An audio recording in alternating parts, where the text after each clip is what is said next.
I'm going to show how to modify your controls or add controls to your existing control assessment in TrustMap.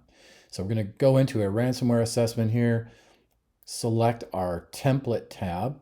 This is where we can choose to add a new process.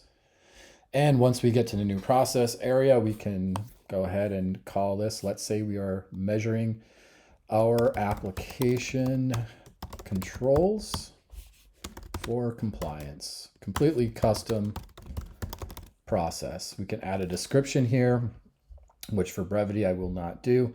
And we can select the category this will belong to. We can assign a individual that will own this capability. And now let's go ahead and choose an assessment. I'm going to go with CIS today.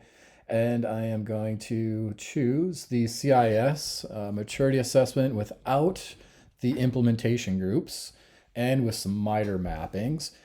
Now with this, I am going to go ahead and just randomly select, for example purposes, a couple of controls I want to include. If I care to, I can also filter. Let's look for controls that might have the word application in it. And let's add the MFA. Okay, we'll stick with those three controls. I'll go ahead and save this process. And now that that is saved, I can come back in here and take a look at what I've added. So here's my application controls for compliance.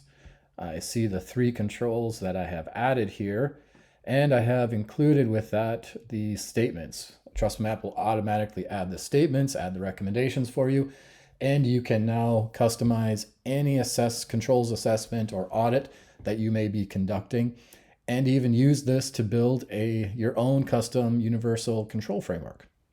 Thanks for watching.